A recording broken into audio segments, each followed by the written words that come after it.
17க்கு பிறகு இவர்களால் இந்த முயற்சியை தொடர முடியவில்லை. இப்ப புரியுதா ஏன் நீட்டு வேண்டாம்னு?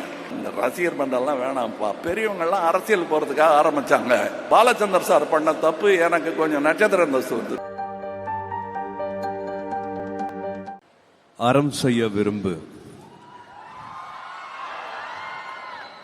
இந்த ஒரு எண்ணத்துல ஆரம்பிச்சதுதான் அகரம். அத்தனை பேர் அத்தனை பிரச்சனைகள் இருக்கு. ஒவ்வொருத்துக்கும் வந்து ஒரு விதமா தனி மனிதர்களா நிறுவனங்களா வந்து நிறைய உதவிகளும் நிறைய மாற்றங்களும் இந்த சமுதாயத்தில் செஞ்சுட்டு இருக்காங்க. நான் நடிக்க வந்ததுக்கு அப்புறமா 2006 எனக்கு என்ன நடந்துட்டு இருக்குது, எனக்கு எப்படி இவ்வளவு அன்பு கிடைக்குது, இவ்வளவு அன்பு இவ்வளவு மரியாதை, இப்படி ஒரு இடம் கொடுத்துருக்காங்களே, நான் என்ன திரும்பி செய்ய முடியும் அப்படிங்கிற நன்றி உணர்வு தான் அகரம். அந்த அகரம்க்கு எனக்கு வழி காமிச்ச ஞானவேல் அவர்களுக்கு நான் எவ்வளவு நன்றி சொன்னாலும் பத்தாது.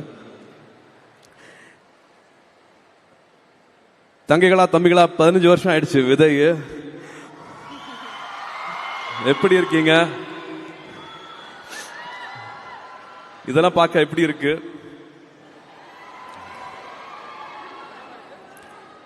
நிறைய கேள்விகள் கேட்டே இருந்தோம். அப்போ பேசிக்கா எல்லாருமே சொல்றது தானே, இருக்க இடம், உடுக்க உடை, உண்ண உணர்வு. அந்த உணவு, உடை, இடம் இதெல்லாமே அடிப்படை தேவைன்னா, அதே மாதிரி அடிப்படை தேவை கல்வி அப்படிங்கறத நாங்க புரிஞ்சுக்கிட்டோம். அந்த கல்வியை கொடுத்துட்டா மற்றது எல்லாமே அவங்களே செஞ்சுப்பாங்க அப்படிங்கறத அப்பவே உணர்ந்தோம்.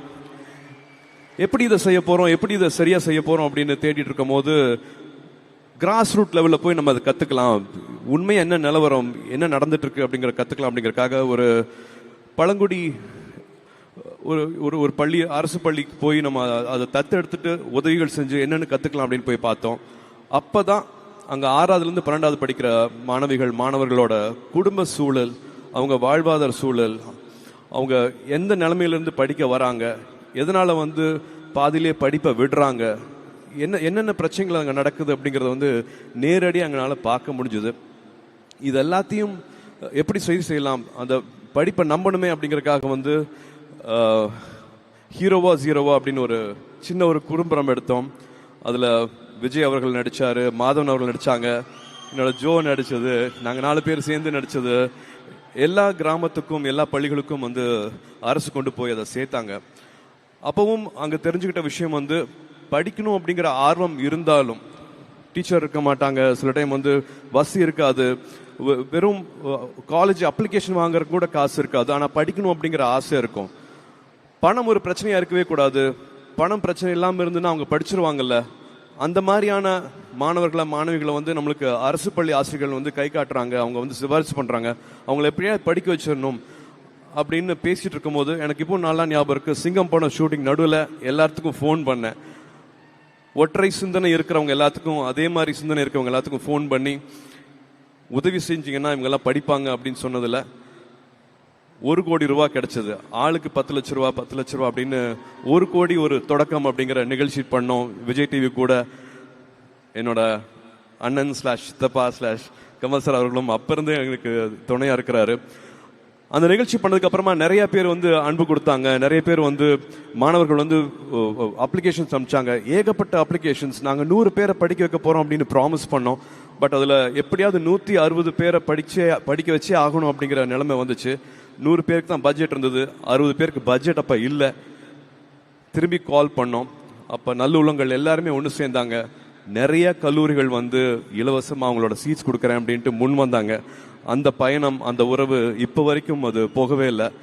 160 சீட்ல ஆரம்பிச்சது இப்ப 15 வருஷம் கழிச்சு இப்ப கிட்டத்தட்ட 6000 மாணவர்களுக்கு மேல நம்ம கொண்டு போய் சேர்த்திருக்கோம். அதுல அகரமோட தனித்தன்மை என்னன்னா, வெறும் மார்க்ஸ் மட்டும் இல்லாம அவங்க எங்க இருந்து வராங்க, அவங்களோட வாழ்வாதாரம், அவங்களோட சூழல், அவங்க என்னென்ன பின்புலத்திலிருந்து வராங்க, அப்பா அம்மா இருக்காங்களா, அப்பா அம்மா இல்லையா, அவங்களுக்கு இன்னொரு 20 மார்க் கொடுக்கலாம், அப்பா இருக்காங்க அம்மா இல்லையா, அப்ப இன்னும் ஜாஸ்தி மார்க் கொடுக்கலாம். ஏன்னா பெண்கள் இல்லாத வீட்டுல கல்வி கிடைக்கிறதுங்கிறது ரொம்ப அரிதான விஷயமா இருந்தது. அப்பா மட்டும் இருக்காங்கன்னா, அது அம்மா இருந்தாங்கன்னா எப்படியாவது வந்து படிக்க வச்சிருவாங்க, அப்பா இல்லாம அம்மா மட்டும் இருக்காங்க எப்படியாவது படிக்க வச்சிருவாங்க. ஆனா ஒரு அம்மா இல்லாத வீட்டுல அந்த மாணவன் படிக்கிறது ரொம்ப சிரமமா இருந்தது. இந்த மாதிரி 40 கிலோமீட்டர் தள்ளி வந்து படிக்கிறாங்கன்னா அவங்களுக்கு எக்ஸ்ட்ரா மார்க். இந்த மாதிரி கூரை இல்லையா அவங்களுக்கு இன்னொரு எக்ஸ்ட்ரா மார்க். ஸோ +2 மார்க் மட்டும் இல்லாம தனியா ஒரு 200 மார்க் போட்டு உள்ளதுலயே டிசர்விங் ஸ்டூடெண்ட்ஸை வந்து அனுப்பிச்சதுல அத்தனை காலேஜும் அத்தனை ஃபேக்கல்ட்டிஸும் அத்தனை ஹெச்ஓடிஸும் இந்த மாதிரி மாணவர்களை கொடுத்தீங்கன்னா நாங்கள் எவ்வளோ வேணாலும் சீட் கொடுக்குறோம் அப்படின்ட்டு 160 சீட் இப்போ வந்து வருஷம் 700 சீட் வரைக்கும் உயர்ந்துச்சு. இந்த நல்லுள்ளங்கள்னால மட்டுமே தான் நடந்துச்சு. இவங்கெல்லாம் வந்துடுறாங்க, ஓரளவுக்கு பொருளாதார தடையை வந்து நாங்கள் இன்னிக்கிறோம். பட் மனதளவில் நிறையா தடை இருந்துச்சு. தமிழ் மீடியமில் படிச்சுட்டு வந்தவங்க இங்கிலீஷ் மீடியமில் படிக்கணும், நிறையா economical diversity changes, peer pressure, suicidal symptoms, இந்த மாதிரி ஏகப்பட்ட மனத்தடைகள் இருந்தது. அங்கே தான் வந்தாங்க தன்னார்வலர்கள். அவங்களோட நேரத்தை கொடுத்தாங்க, அண்ணாவா அக்காவா ஆனாங்க. நீ வா, நீ இதை படி, நீ இதை நல்லா வருவே அப்படின்னு சொன்னாங்க. கை பிடிச்சாங்க. 3 வருஷம் 4 வருஷம் அவங்களுக்கு அண்ணாவா அக்காவா, ஏன் இப்போ கல்யாணத்துக்கு அட்வைஸ் கொடுக்குற வரைக்கும் இன்னும் தொடர்புலேயே இருக்காங்க. அந்த உறவு வந்து மாறவே கிடையாது. ஸோ இது வந்து ரொம்ப ரொம்ப அழகான பயணம். இதில் என்னையும் சேர்த்துக்கிட்டதுக்கு நான் நன்றி சொல்ல தான் நான் இங்கே நின்றுட்டு இருக்கேன். இது நான் ஆரம்பிக்கிறேன்னு சொல்லவே இல்லை.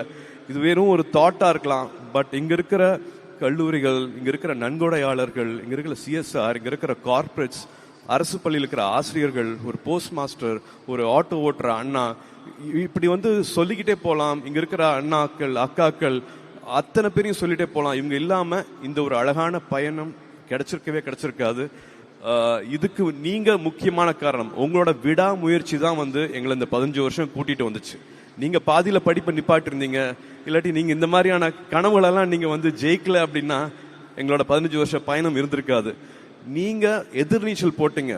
வாழ்க்கை என்னென்னமோ பண்ணிச்சு, உங்களை எதுவுமே கொடுக்காம இருந்துச்சு. ஆனா அதை பத்தியெல்லாம் கவலைப்படாம எனக்கு இதுதான் இலக்கு, நான் கல்வியை நம்புறேன், கல்விதான் எனக்கு ஆயுதம், நான் நிச்சயமா நான் படிப்பேன் அப்படின்னு சொல்லிட்டு 15 வருஷம் நீங்க விடாம பண்ண இந்த முயற்சிகள் தான் இந்த நாளைக்கு எங்களை கூட்டிட்டு வந்திருக்கு, நம்மளை குடும்பமா ஆக்கியிருக்கு. எனக்கு இவ்வளவு தங்கச்சிகள் கிடைச்சிருக்காங்க, இவ்வளவு தம்பிகள் கிடைச்சிருக்காங்க, இவ்வளவு உறவு கிடைச்சிருக்கு.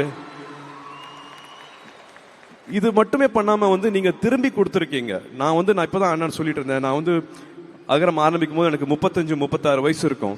பட் நீங்க 20 வயசு 22 வயசுலயே வந்து சமுதாயத்தை பத்தி திரும்பி நினைக்க ஆரம்பிச்சிட்டீங்க. இப்ப அகரம் நடத்திட்டு இருக்கிறது வந்து அகரம் முன்னாள் மாணவர்கள். ஸோ அதுதான் வந்து எங்களுக்கு ரொம்ப ரொம்ப சந்தோஷமான விஷயமா இருக்கு. இந்த செயின் வரணும், இந்த சைக்கிள் வரணும்னு ஆசைப்பட்டுட்டு இருந்தோம். அது ரொம்ப அழகாவே வந்திருக்கு. அது ரொம்ப அழகாவே நீங்க நடத்தி கொடுத்துட்டு இருக்கீங்க. கற்க கசடர கற்பவை நிற்க அதற்கு தக அப்படிங்கிற மாதிரி படிச்சதையும் பெற்றதையும் திரும்ப பல மடங்கா நீங்க கொடுத்துட்டு இருக்கீங்க. அதோட சந்தோஷம் சொல்லி மாளாது.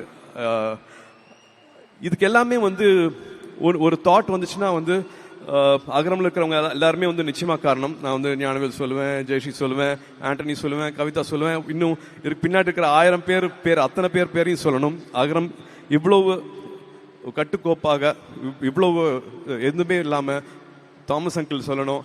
இப்படி சொல்லிட்டே போயிட்டே இருக்கலாம். இவங்க எல்லாமே வந்து நம்மளுக்கு வழிகாட்டி வேணும். எனக்கு ஆரம்பிச்சது வந்து அப்பா தான். வீட்டில் நடந்த +2 ஃபங்க்ஷன்ஸ் தான் வந்து எனக்கு இந்த நிலைமையை வந்து கண்கூட பார்க்கறக்கு, நான் கனெக்ட் பண்ணிக்கிறதுக்கு எனக்கு ஒரு வாய்ப்பாக இருந்துச்சு. அப்படி பண்ணா என்ன, அப்பாவுக்கு உதவி செஞ்ச ஆறுமுகம்னு எங்களுக்கு தூரத்து சொந்தக்காரர்.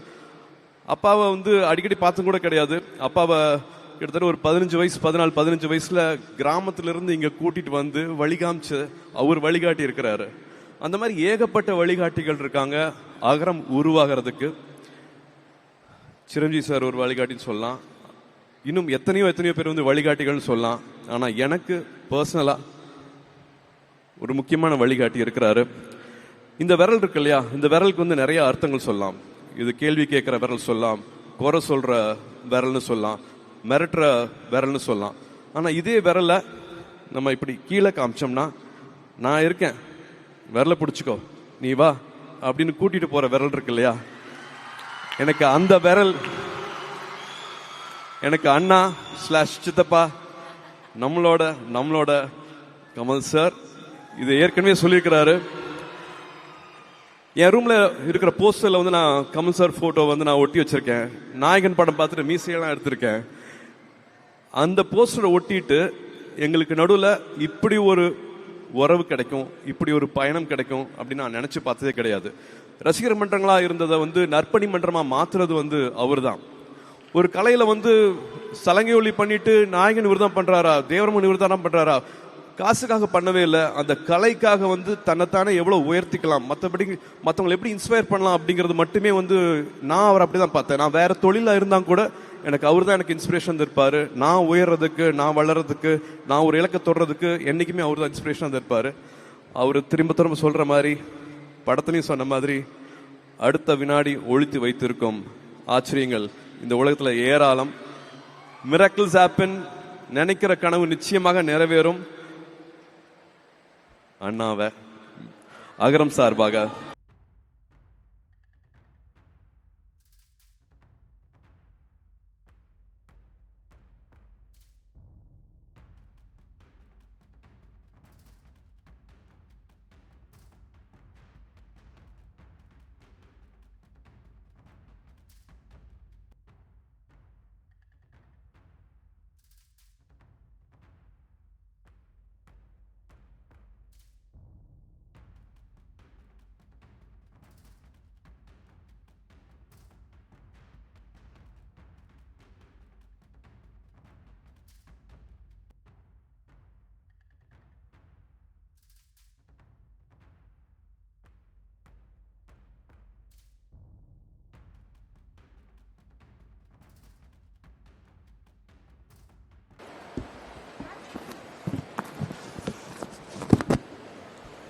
உயிரே, உறவே, தமிழே, வணக்கம்.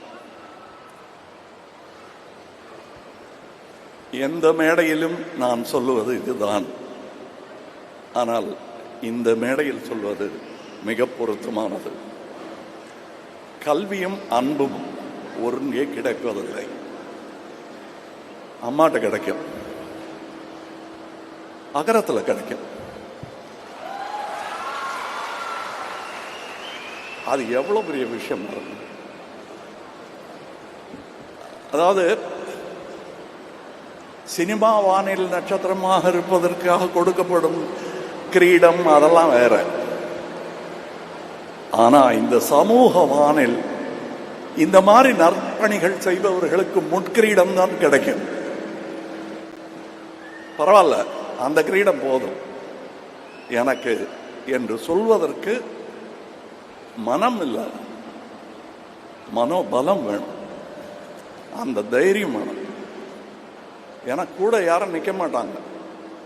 நீங்க ஒரு தண்டி யாத்திரைன்னு ஆரம்பிச்சாலும், அண்ணா அவர்கள் ஆரம்பிச்சாலும் ஃபர்ஸ்ட் கொஞ்சம் பேர் தான் இருப்பாங்க, அப்புறம் கூட்டம் கூடிக்கிட்டே வரும். இப்ப இவர் சொல்லி இருக்கிற இந்த விஷயம் எங்க சினிமாலாம் கண்டிப்பா மறந்து போயிடும். சரித்திர ஆசிரியர்களுக்கு சினிமாக்காரர்கள் என்ற ஒரு வரியில், அதுவும் பிராக்கெட்ல போடுவாங்க, இவர்களெல்லாம் சினிமாக்காரர்கள் போடுவாங்க. அதையெல்லாம் தாண்டி சமூகத்தில் பெரியவர்கள் பட்டியலில் சேருவதற்காகத்தான் நானும் 21 வயசில் ஆசைப்பட்டேன். இவரும் இளமையிலேயே ஆசைப்பட்டு விட்டார்.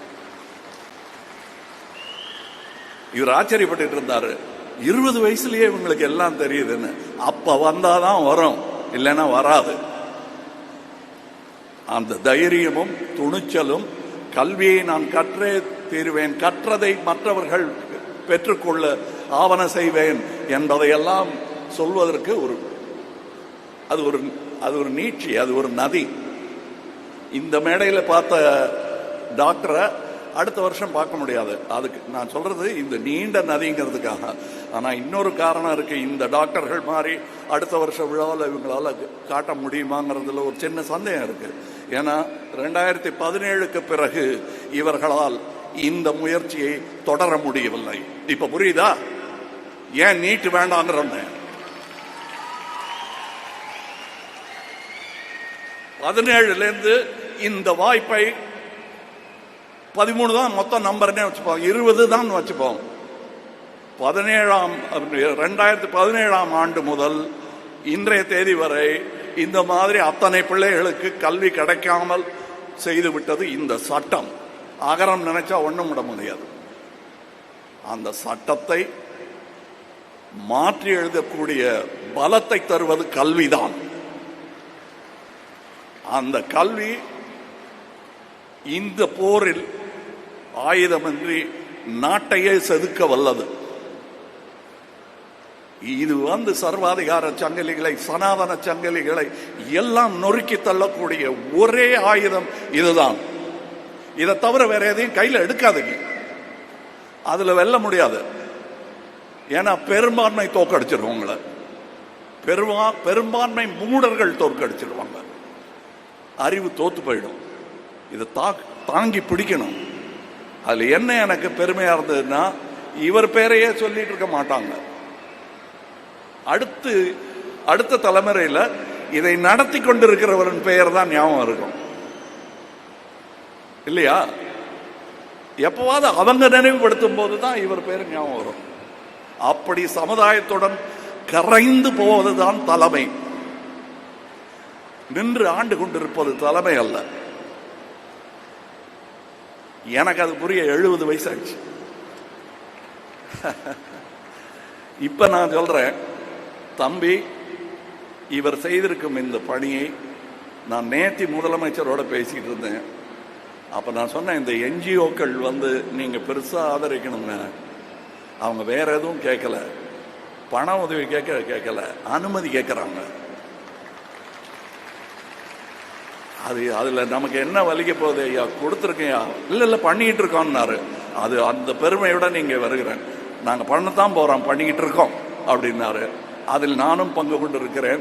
ஏனென்றால் இதே திட்டம் இவரை பார்த்து தான் ஐடியா வந்ததுன்னா அது தப்பு இல்லை, அரசுக்கு ஒன்றும் அவமானம் கிடையாது.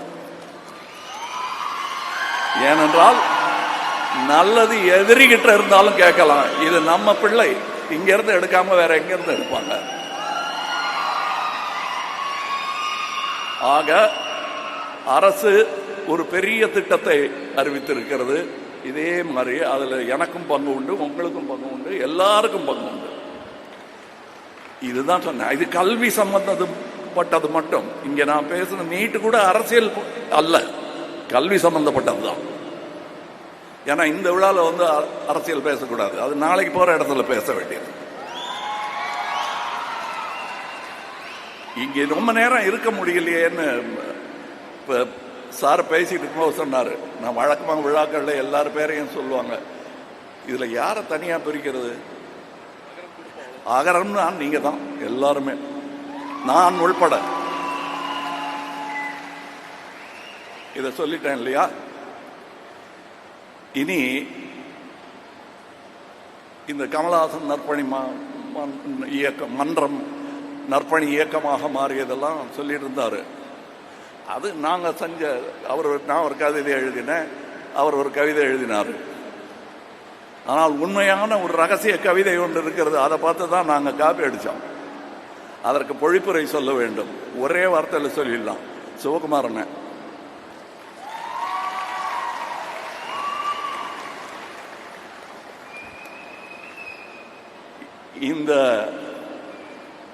இந்த குற்றத்தை செய்தவர் அவர் தான். ஏன்னா எதிர்த்தரப்புல இருந்து பார்க்கணும்ல, அதை இந்த குற்றத்தை செய்தவர் அவர் தான். நான் ஃபர்ஸ்ட் பெரிய நடிகனா வளர்ந்து இருக்கும் போது இப்படி நகர்ந்து இடம் கொடுத்தவர் வா அப்படின்னு.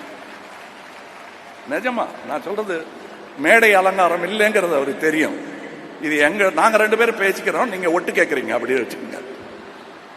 இந்த மைக்கும் அதான் செஞ்சிட்டு இருக்கு. நிஜமாவே அவருக்கு அண்ணன் தம்பி உறவுங்கிறது வலுக்க ஆரம்பிச்சிருச்சு போக போக. இவரெல்லாம் பிறந்தது இன்னும் ஜாஸ்தியா தான் ஆச்சு. அண்ணன் கல்யாணத்துக்கு நான் போயிருக்கேன். அங்க உட்காந்து சாப்பிட்டுட்டு இருக்கிற போட்டோ எல்லாம் எங்கிட்ட இருக்கு.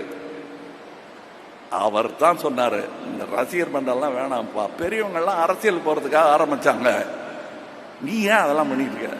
நம்ம வேலையை பார்த்துட்டு போறோம், நான் இருக்கேன் பாரு அப்படின்னாரு. நானும் சரின்ட்டேன்.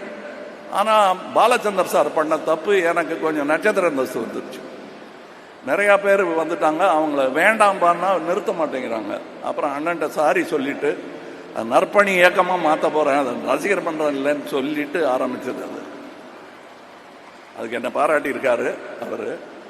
ஆக எந்த கவிதையுமே அதற்கு முன்னோடி ஒண்ணு இருக்கும். இது அற்புதமான கவிதை, அதுல விதை அந்த ஆளு. அவர்கிட்ட கேட்டோம்னா அவர் பல பேர் சொல்லுவார். அது வந்து ஒரு அந்த குடும்பம் கனெக்ட் ஆயிடும். எப்படி இருந்தாலும் உலகத்துல எங்க இருந்தாலும். எனக்கு இன்னைக்கு நான் ஃப்ளைட்டுக்கு போனேன் டெல்லிக்கு, அதனால தான் இங்கே இல்லைன்னா நான் பேசியிருப்பேன் இன்னும் நிறையா. இங்கே காலையிலேயே வந்திருக்கணும் நான் உங்களை மாதிரி. பட் வேலை நிமித்தமாக நான் நிறைய டீசர், ட்ரெய்லர், சினிமா, நாங்களே ஆடியோ ரிலீஸ் அதெல்லாம் பண்ணுறோம். அதிலெல்லாம் கிடைக்காத சந்தோஷம் இதில் எனக்கு கிடைக்கிறது. அது நாங்கள் பண்ணுறது பல மக்களை சந்தோஷப்படுத்தும் ஒரு அற்புதமான கலைத்துறை. ஆனால் அது வியாபாரத்துறையும் கூட. லாபத்தை எதிர்பார்த்து கொண்டே இருக்கும். அதுல வந்து எனக்கு அதுதான் சோர்படுது. எனக்கு அது வேற விஷயம். அதுதான் நற்பணி இயக்கத்தையும் நடத்துகிறது.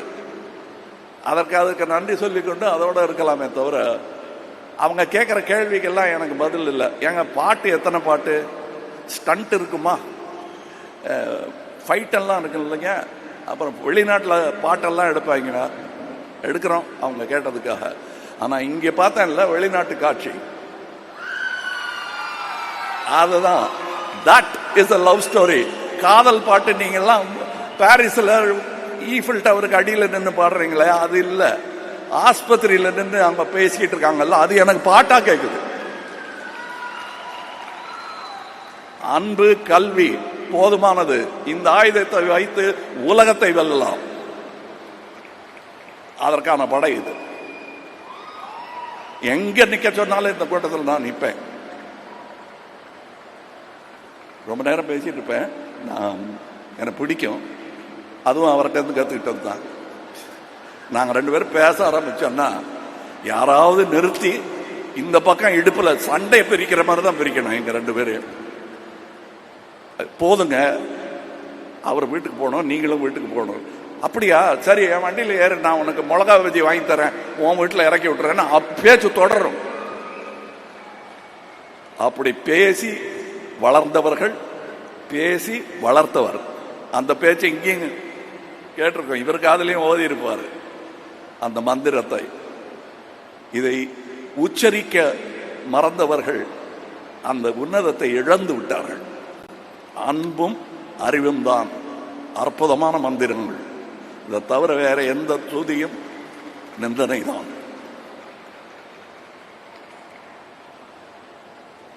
இங்கே இந்த அகரம் குடும்பத்தில் பெரிய மனிதர்கள் இருக்கிறார்கள். டாக்டர் ஜெயரஞ்சன் அவர்கள், doctor P Veeramuthuvel, project director Chandrayaan, சகோதரர் வெங்கடேசன் அவர்கள். எங்களுக்கு நிறைய திட்டம் இருக்கும். கிட்டத்தட்ட உங்களோட பேச கிடைக்காத பேச்செல்லாம் அவரோட பேசிட்டு இருக்கேன். நான் அவங்க கிட்ட சொல்லிட்டேன், ஆனால் கூட்டத்தில் சொல்றது எனக்கு பெருமை. நான் வந்து இந்த அம்மாவுடைய பெரிய ரசிகன். என் பேச்சு மாறி போனதற்கு சமீப காலங்களில் இவரும் காரணம். ஏன்னா ஞாபகப்படுத்தணும், தெரிஞ்ச வார்த்தையை ஒகாபுலரி அடிக்கடி பேசிட்டு இல்லைன்னா மறந்து போயிடும். அந்த ஒகாபுலரி எல்லாம் எனக்கு எடுத்து கொடுக்குற அம்மா அந்த அம்மா. உட்காரணுமா, நன்றி இல்லாம வேணாம், எங்க கொடுத்தது தர்மம், நாங்க சொல்ல வேண்டியதுதான் நன்றி. டைரக்டர் வெற்றிமாறன் வந்திருக்காரா? வந்திருக்காரா? மற்றபடி தான் சொல்லிட்டேன், என் குடும்பம் இங்க இருக்கு. இந்த அகரம் ஆரம்பிக்கலைனாலும் அவர் என் குடும்பம் தான். ஆரம்பிச்சதுனால இன்னும் வலுத்துருச்சு உறவு. சிவகுமார் அவர்கள் என்னை எப்படி கூப்பிடுறதுன்னு சொன்னாரு, கேட்டாரு. அண்ணன் கூப்பிடுறதா, சித்தப்பான்னு கூப்பிடுறதா? எனக்கு இப்பப்பா நான் கமல் நற்பணி இயக்கத்தின் பார்வையிலிருந்து பார்க்குறேன், இவரை இனிமே தம்பின்னு கூப்பிடுறதா இல்லை அண்ணன் கூப்பிடுறதா? என்னவா வேணுமா கூப்பிட்டுக்குங்க, அன்பா கூப்பிடுங்க, உறவு தொடரட்டும், அவ்வளோதான் நான் சொல்வேன். அதுக்கப்புறம் இங்கே அவங்கெல்லாம் சொல்லி ஆகணும். அதாவது சகோதரங்கிறதுக்காக வரல, ஏன்னா இதுவே குடும்பம் தான். கார்த்தி அவர்கள் அவர் இங்கே மாத்திரம் இல்லை, எல்லா இடத்துலையும் ஒரு சேவகர். எங்கள் நடிகர் சங்கத்துக்கும் அவரை தான் நாங்கள் நேர்ந்து விட்டுட்டோம்.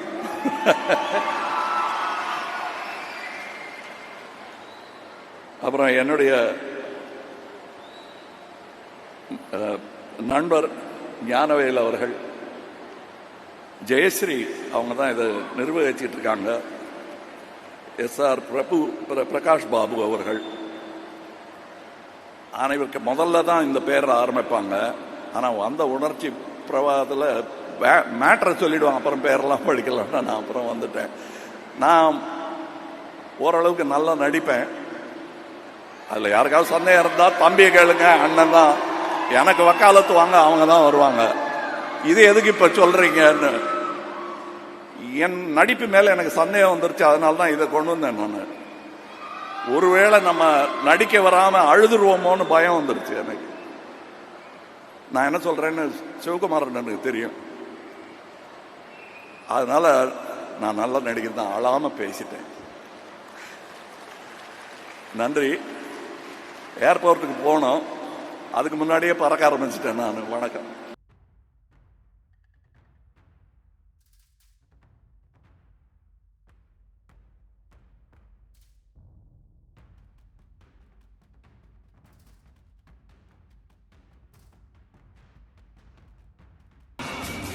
சாரி ஜோதிகாஜி.